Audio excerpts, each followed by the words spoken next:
అందరికీ నమస్కారం. ఇవాళ మనతో పాటు మొల్లపూడి సత్యనారాయణ మూర్తి గారు ఉన్నారు. వారితో మాట్లాడదాం. గురుగారు నమస్కారం. నమస్కారం అమ్మా మణికంఠ. గురుగారు, శ్రీరామనవమి తర్వాత ఏ రాశుల వారికి ఎలా ఉండబోతుందో కొంచెం మాకు వివరిస్తారా?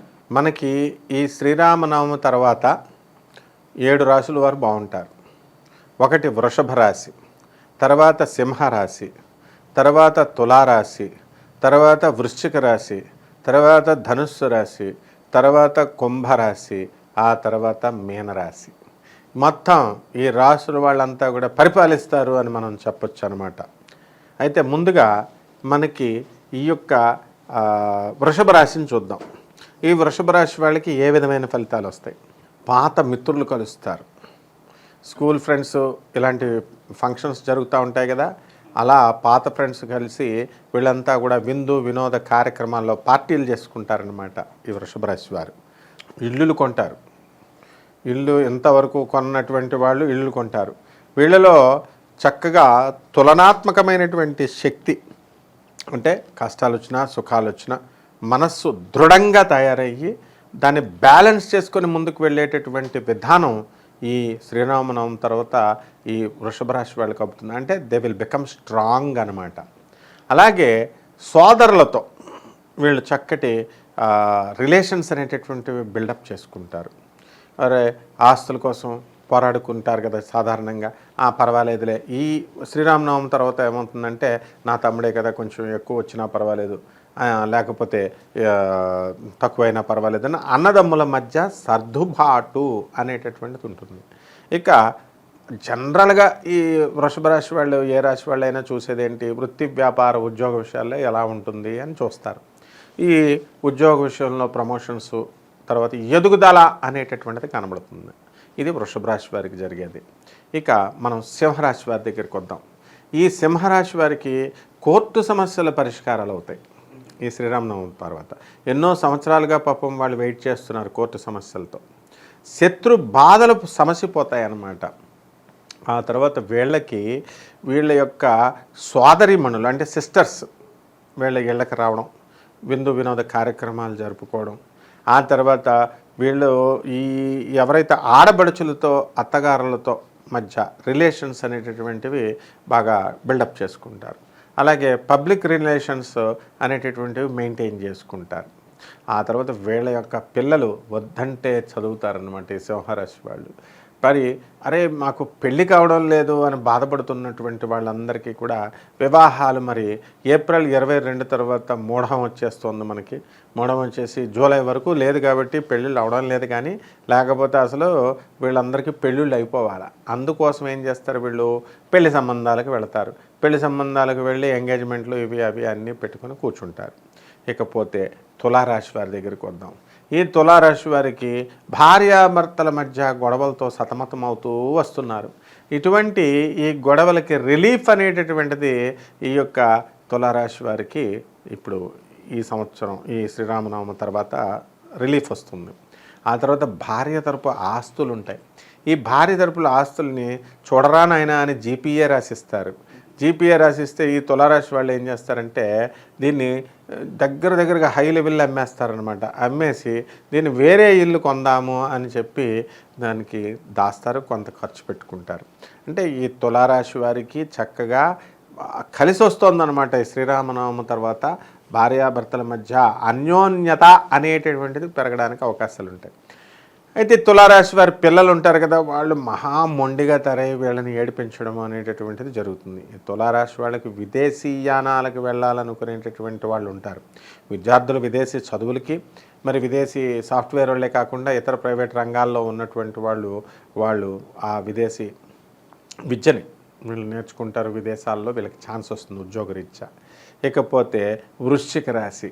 ఈ వృశ్చిక రాశి వాళ్ళకి ఎలా ఉంది అంటే అద్భుతం అనమాట. కొత్త మిత్రులు పరిచయం అయిపోతారు. కొత్త ఇంకా ఫోన్లు అనమాట. ఇంక వదలకుండా వీళ్ళు ఫోన్లో మాట్లాడుకుంటూనే ఉంటారు.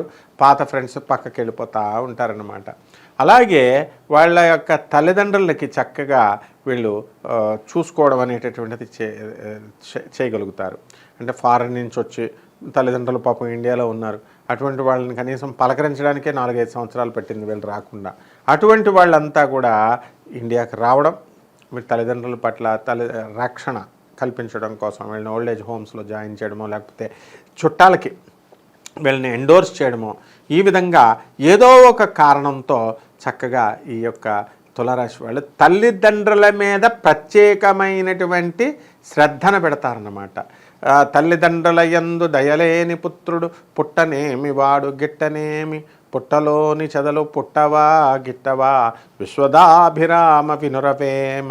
చిన్నప్పుడు తెలుగు మాస్టర్ నేర్పించినటువంటి పద్యం ఈ యొక్క వృశ్చిక రాశి వాళ్ళకి గుర్తొచ్చి వీళ్ళు తల్లిదండ్రులకి మనం సేవ చేసుకోకపోతే మన జన్మ వేస్ట్ అని చెప్పి తల్లిదండ్రుల ఆరోగ్యం కోసం చక్కగా శ్రద్ధ తీసుకుంటారు, హాస్పిటల్కి తీసుకెళ్తారు. ఇది చాలా శుభ పరిణామం, వృశ్చిక రాశి వాళ్ళకి స్పెషల్ అన్నమాట ఇది. ఇకపోతే నెక్స్ట్ వచ్చేటటువంటిది ధనుస్సు రాశి. వీళ్ళ సంపాదన, వీళ్ళకి అంతా కూడా శ్రీరామనవమి తర్వాత కలెక్షన్ చేసుకుంటూ ఉండడమే అనమాట. అంతా బాగుంటుంది వృత్తి, వ్యాపార, ఉద్యోగ విషయాలలో. కాబట్టి ఈ యొక్క ధనుస్సు రాశి వారికి మనశ్శాంతి, ప్రశాంతమైనటువంటి జీవన విధానం ఉంటుంది. మృష్టాన్న భోజనం, మిత్రులతో వీళ్ళు చిన్న పార్టీలు చేసుకోరు. వీళ్ళు ధనుస్సు రాశి వాళ్ళు ఫారెన్ టూర్స్ వెళ్ళిపోవడమే అనమాట. ఫ్రెండ్స్ని తీసుకొని అక్కడికి వెళ్ళి ఎంజాయ్ చేసి ఈ యొక్క ధనుస్సు రాశి వాళ్ళు రావడం జరుగుతుంది. ఇక మరి వ్యాపారాలు, మరి వృత్తి, వ్యాపార, ఉద్యోగ విషయాలు ఉంటాయి కదా, వీటిల్లో నెంబర్ 1 అనమాట, ఫస్ట్ క్లాస్ వీళ్ళంతా కూడా.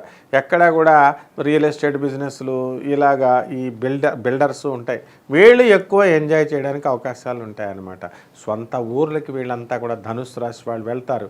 ఇంత చిన్నప్పటి నుంచి చూడనటువంటి వాళ్ళు ఉంటారు. వీళ్ళని ఇంటరాక్షన్ అనేటటువంటిది, వీళ్ళు వెళ్ళడం, వాళ్ళతో ఇంటరాక్ట్ అవ్వడం, వాళ్ళందరికీ కూడా మనస్ఫూర్తిగా వీళ్ళు చిన్ననాటి మిత్రులకి, లేకపోతే చిన్ననాటి పాఠాలు చెప్పినటువంటి మాస్టర్లకి వీళ్ళు బట్టలు పెట్టడం, వాళ్ళందరినీ కూడా ఆశీర్వాదం తీసుకోవడం, ఈ విధంగా ఈ యొక్క గురుతర బాధ్యతల్ని గుర్తు చేస్తూ వీళ్ళు వ్యవహరించడం అనేటటువంటిది జరుగుతుంది. అందువలన విందు వినోద కార్యక్రమాలతో పాటు ధార్మికమైనటువంటి కార్యక్రమాలలో కూడా ఈ ధనుసు రాశి వారు శ్రీరామనవమి తర్వాత ఉంటారన్నమాట. ఇక కుంభరాశి వచ్చేసింది. ఈ కుంభరాశి వారు ఏలినాటి శని పట్టుకుంది నాయనా అని బాధపడుతున్నారు. ఇటువంటి వాళ్ళందరికీ కూడా బాధల నుంచి రిలీఫ్ శ్రీరామనవమి తర్వాత. ఏలినాటి శని వస్తాడు, చక్కగా పట్టుకుందామని శనీశ్వరుడు వస్తాడు. వీళ్ళు దైవారాధన చేసి పారేస్తూ ఉంటారు. అభిషేకాలు శివుడికి, మరి వెంకటేశ్వర స్వామి గొళ్ళకి వెళ్ళడం, వాళ్ళ పిల్లలేమో చక్కగా ఈ సుబ్రహ్మణ్యేశ్వర స్వామి పూజలు, ఇంకా పూజలు చేసేవాడిని శనీశ్వరుడు ఏం చేస్తాడు, ఆయనే ఈశ్వరుడు అయ్యే. కాబట్టి ఈ యొక్క శని యొక్క ప్రభావం ఎంతగా కుంభరాశి వారి మీద ఉన్నప్పటికీ కూడా కొత్త పనులు వస్తూ ఉంటాయి, కొత్త పరిచయాలు అవుతూ ఉంటాయి. తర్వాత మనకి వీళ్ళకి బాకీలు ఎంతో కాలం నుంచి పనులు చేసామండి, మరి ఓనర్ మాకు ఇవ్వట్లేదండి అని బాధపడేటటువంటి వాళ్ళు ఉంటారు.